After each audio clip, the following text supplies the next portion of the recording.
Une vidéo par jour pendant un mois sur YouTube en tant que débutant complet, est-ce que c'est possible? Bon, aujourd'hui c'est le grand jour. Je me mets au défi de publier 6 fois par semaine sur ma chaîne YouTube, tout ça en étant seul et en faisant du coup du format long, pas de short. Et quand je dis 6 fois par semaine, en vrai je vais essayer de faire plus, c'est-à-dire 7 fois par semaine. L'objectif c'est vraiment de faire une vidéo par jour, en plus des shorts, mais les shorts c'est mon associé qui va s'en occuper, moi je me focus que sur le format long. Dans cette vidéo, je vais vous expliquer pourquoi je réalise ce défi et surtout comment je vais m'y prendre. D'ailleurs, je vais vous donner mon système que je vais mettre en place pour créer un maximum de vidéos qualitatives en un minimum de temps. Si vous me découvrez avec cette vidéo, sachez que sur ma chaîne, on va parler du contenu short, comment faire performer les réels sur Instagram, sur TikTok, sur Facebook, etc. C'est une chaîne où je vais parler énormément de la création de contenu, plutôt de la création vidéo, mais des fois je ferai des petites entorses. On parlera de la création écrite sur Twitter, LinkedIn, on parlera un peu de tout, on verra ce qu'on fait. Alors avant de vous détailler pourquoi et comment je vais réaliser ce défi, je vais vous raconter une petite histoire. Moi je m'appelle Thomas, j'ai 26 ans, j'habite à La Réunion et aujourd'hui j'ai réuni une communauté d'à peu près 100 000 personnes sur mes différents réseaux sociaux et je fais uniquement du format court, du format short. Tout ça, ça ne s'est pas fait du jour au lendemain, ça m'a pris un an quasiment jour pour jour, le 15 mars, c'est-à-dire dans 2 jours, ça fera un an que je crée du contenu sous format short. En fait, avant d'être créateur de contenu, moi j'étais un petit étudiant, je sortais de mes études, je savais vraiment pas quoi faire dans ma vie. Ce que j'aimais, c'était passer du temps sur les réseaux sociaux, notamment sur TikTok, sur Insta, dans les Reels, pour m'éduquer, pour m'informer, pour me divertir. Et un jour, je me suis promis que Thomas, un jour, ça sera toi qui seras créateur de contenu. Je ne serai plus le mec qui consomme, mais je serai le mec qui crée. Du coup, à la sortie de mes études, j'ai tenté le tout pour le tout. Je me suis laissé 6 mois pour réussir. J'ai posté 3 shorts par jour pendant les 3 premiers mois. Vraiment, je partais de zéro, j'avais pas de matos pour filmer, je savais pas écrire un script, je savais pas tourner, je savais à peine comment poster. Vraiment, c'était très galère au début, j'ai dû tout apprendre sur le tas. Et à force de créer du contenu, de poster tous les jours régulièrement, ça a fini par marcher, ça a fini par payer. Et aujourd'hui, du coup, je suis créateur de shorts quasiment à plein temps. Je vous raconterai mon histoire en détail dans une prochaine vidéo, mais ce que je veux vous dire ici, c'est que j'ai beaucoup travaillé et que j'ai beaucoup galéré pour arriver là où j'en suis aujourd'hui. J'ai appris seul comment faire de A à Z pour créer du contenu short qui performe sur les réseaux sociaux. C'est d'ailleurs un peu le thème de la chaîne. Mais du coup, c'est quoi le rapport avec YouTube, vous allez me dire? YouTube, ça a toujours été ma plateforme préférée. Je compte pas les milliers d'heures, peut-être même les centaines de milliers d'heures que j'ai passées sur YouTube pour me divertir, m'informer, etc. Vraiment, j'adore YouTube. D'ailleurs, n'hésitez pas à me dire en commentaire, c'est quoi votre plateforme préférée à vous? Aujourd'hui, je veux faire ce que j'ai fait avec le contenu short, mais avec du contenu plus long au format YouTube. Je ne veux plus être le consommateur, je vais être le mec qui crée les vidéos, le mec qui est là avec son micro en face de sa caméra. Bon, c'est un iPhone 13, mais on va dire que c'est une caméra. Conscient que le format long et le format short, c'est deux formats totalement différents, peut-être qu'on n'utilise pas les mêmes techniques, les mêmes méthodes pour réaliser et pour marketer tout ça.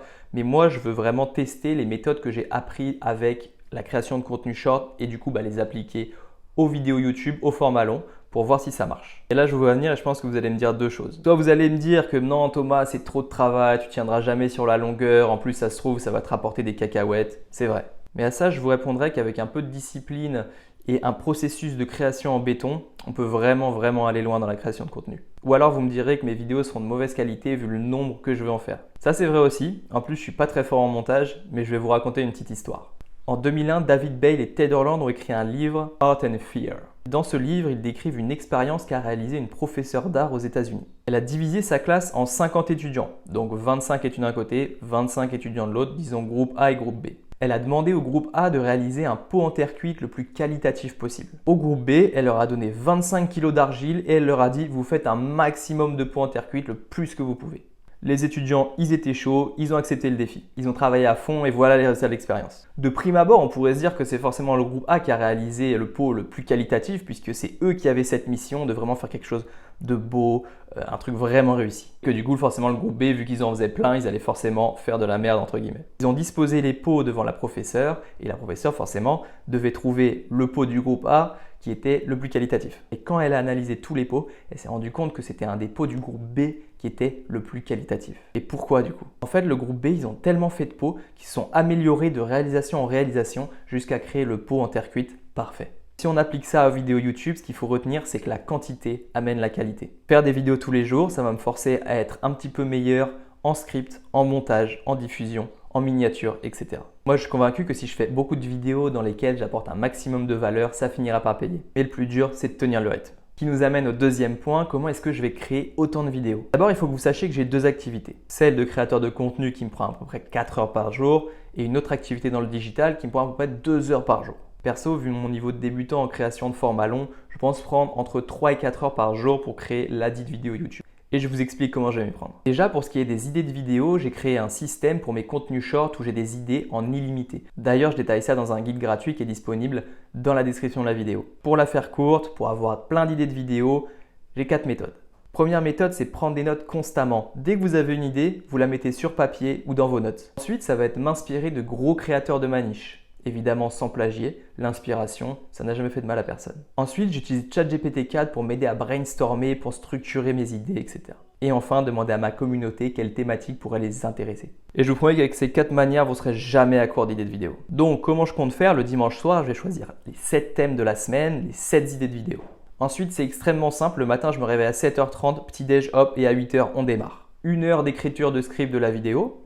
Une vingtaine de minutes de tournage. Le montage, c'est là où je suis le plus nul, ça va me prendre 1h30, 2h, mais j'espère m'améliorer avec le temps. Et enfin, la miniature, très important, je pense y consacrer entre 30 minutes et 45 minutes. Et une fois par semaine, je vais faire 2 fois ce processus, au cas où un jour, j'ai pas le temps de tourner une vidéo et de la publier. Moi, je prends le pari d'utiliser la méthode de tout faire à la suite. Je sais qu'il y en a qui préfèrent travailler en bloc. Moi, c'est ce que je faisais avant, c'est-à-dire que j'avais toutes les idées, j'écrivais tous les scripts, je tournais toutes les vidéos, je faisais tous les cuts, je faisais ensuite tous les montages, toutes les incrustes et ensuite je publiais. Cette méthode-là, je l'ai poncée et c'est pas ce qui me correspond le mieux. Moi, je préfère être dans l'action, tout faire au jour le jour.